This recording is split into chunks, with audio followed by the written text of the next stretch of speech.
But we would read our own story into the text, and we understood that if the narrative ended this way, in a particular way for the Hebrews, then we believed it would end this way for us. So if God rescued the Hebrews from bondage, then we believe that God would rescue us from bondage. If God abhorred the slavery in Egypt, then God abhors slavery in the United States and oppression in the United States.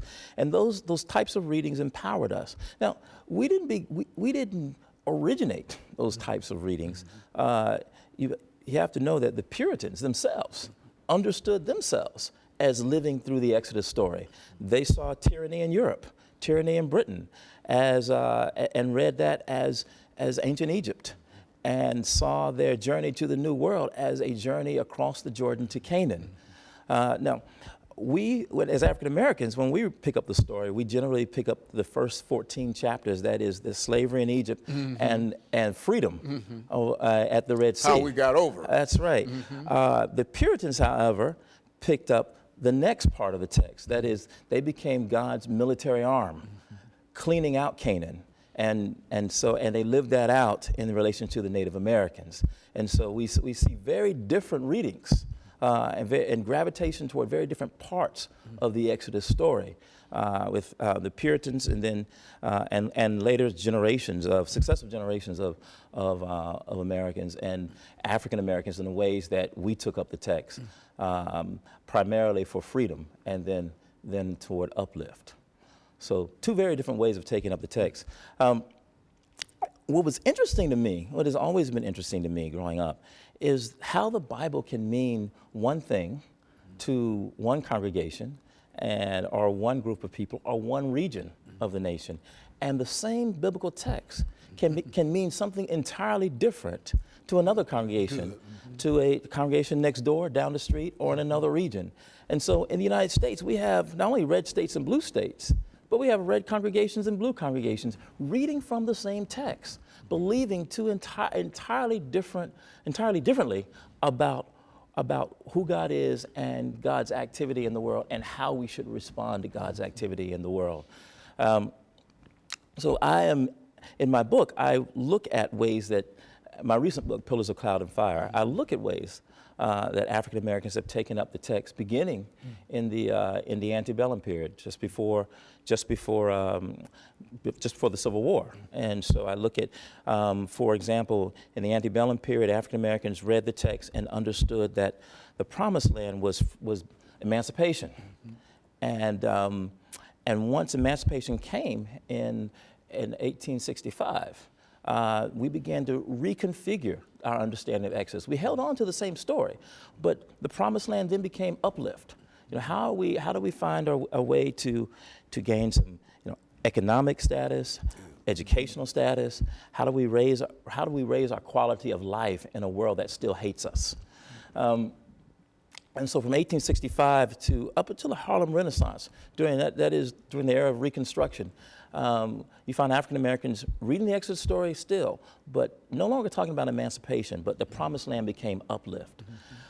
In the Harlem Renaissance, you find figures like Zora Neale Hurston in her book Moses, Man of the Mountain, and others, taking up the Exodus story again, but this time no longer talking about uplift, but talking about what it means to be the Harlem Renaissance's new Negro. That's creative in a real sense. Creative, but what does it mean to become a new person absent the manacles of slavery? How do we pull off the vestiges of slavery? And that was at a time when in American popular culture, you saw Sambos, you saw Pickaninnies, you saw all of those, Jemimas, all of those, blackface, all those stereotypical figures used to advertise products. They were all a part of the cultural landscape. And the Harlem Renaissance writers wanted to produce a more authentic representation, as they saw it, of African American cultural life. And so for them, who is this new Negro, this new African American person who is not seen through the stereotypes of the white gaze, but seen in a way that is authentically herself or himself. And Zora Neale Hurston works hard. Langston Hughes does the same thing, but Zora Neale Hurston focuses on the Exodus story in a powerful way. She reconfigures in I think a novel-length sermon, really, reconfigures the Exodus story in a way that speaks to empowerment for African Americans and offers a critique of leadership and empowers the people. So if you haven't read Moses, Man of the Mountain, powerful, powerful. And so once the Harlem Renaissance sort of dies down after the Great Depression, of course, and then we get into World War II, we begin the Civil Rights Movement. And here now, African Americans begin to rethink again, what is this promised land and what is slavery? Slavery is not being enslaved. It's not what it meant to live life in Reconstruction. But now slavery is living under Jim Crow. And the promised land is, what does it mean to have the Voting Rights Act, the Public Accommodations Bill? The promised land becomes comes signified by the word integration. But I think that word integration doesn't quite capture it. Actually, what African Americans were fighting for was freedom. How can we be free to live peaceably in our own communities? Can we be free to be treated as equal citizens in the United States? And so civil rights and civil attainment become the metaphor for the promised land. And so as African American preachers talked about the promised land, it was about ending Jim Crow. It was about ending segregation.